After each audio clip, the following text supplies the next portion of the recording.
1045 The Team, 1045theteam.com. Armen and Levack joined by the Charlotte Observer's own Joe Person. Joe on the sidelines at Panthers camp right now. Joe, you guys have been making national headlines. The teammates getting a little chippy with each other, but not breaking jaws. How has the morale been in camp so far? It's interesting. I'm standing not far at all from where that fight between Cam Newton and Josh Norman took place a week ago. And what's been noticeable different since then is a lot less trash talking. I think that there have been those of us who've been here the whole time at camp, we saw this thing between Josh Norman and Cam Newton brewing as the first week progressed, always yelling at each other. And it started to take on kind of a nasty edge.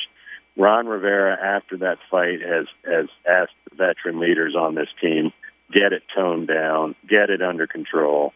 They have, and there hadn't been an incident since. It actually has kind of been beneficial for camp, the fight? Yeah, maybe so. I don't think nobody's suggesting that competition or a little good-natured trash talking isn't a bad thing necessarily. But I do think that they felt like it had reached an unhealthy level. Joe Person, Carolina Panthers beat reporter for the Charlotte Observer with Armen and Levack on 1045 The Team. So, Joe, the fight with Newton, it almost did that help establish him as a leader? Did that help him make him look like a guy that people respect? I don't know if I'd go that far. I would just say this, that he is not a guy who's going to back down to anybody. A similar thing happened against the Saints last year where there was a little fight in the end zone down at the Superdome in a game that the Panthers needed to win. And Cam didn't back down that day either. I mean, Greg Olsen said it best, their Pro Bowl tight end. He said, I keep reading about, oh, boy, Cam risked injury by getting in this fight with a cornerback. He said, Cam's about 260 pounds. If he wanted to, he could probably play at 275. I think he was just fine getting in that little slap fight with a defensive back. So I think it just reinforced what everyone already knew. Cam's sort of a different cat, plays the position a little differently than most guys, and he carries himself with a swagger that, frankly, a 6'4", 260-pound guy is afforded to. Joe Person of the Charlotte Observer, at Joseph Person on Twitter. All right, so who are the breakout players that we're going to see come out of this camp and become contributors into the Carolina Panthers? All eyes have been, the last couple of days, have been on first-round pick Shaq Thompson. He's the linebacker who went to University of Washington.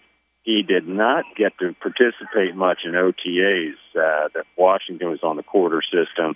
NFL has a rule that you can't join your team until after classes have wrapped up. So, and then he comes to camp and he had a hamstring injury. So he is finally on the field. He's working with the starting unit at outside linebacker. I should say an already formidable linebacker crew when you factor in Luke Kuechly at middle linebacker and then veteran Thomas Davis at the other outside spot. Armen Levack, 1045 The Team with Joe Person of the Charlotte Observer. He is at Carolina Panthers camp right now. All right, Joe, we know that Cam Newton has these high expectations with a brand new contract and a lot of money. What about the team as a whole? How good are the Carolina Panthers going to be in 2015? I think they're the team to beat right now in the NFC South. I know that a lot of teams, all three other teams, actually improved in the offseason for sure. I just think that right now I'd see a playoff caliber defense day in and day out. This defense is salty. I think it starts with their defense, and then they're starting to surround Cam Newton with some more playmakers. Each of the last two drafts now, they've used a very high draft pick to take a big, tall receiver. Cam, as tall as he is, often throws high. He's going to have a hard time overthrowing Kelvin Benjamin and Devin Funchess. Big expectations for the Carolina Panthers this year. Joe Person of the Charlotte Observer's there, at Joseph Person on Twitter. Joe, thanks for calling us for training camp, man. This was really cool. We appreciate it. All right, guys. Thanks for having me on.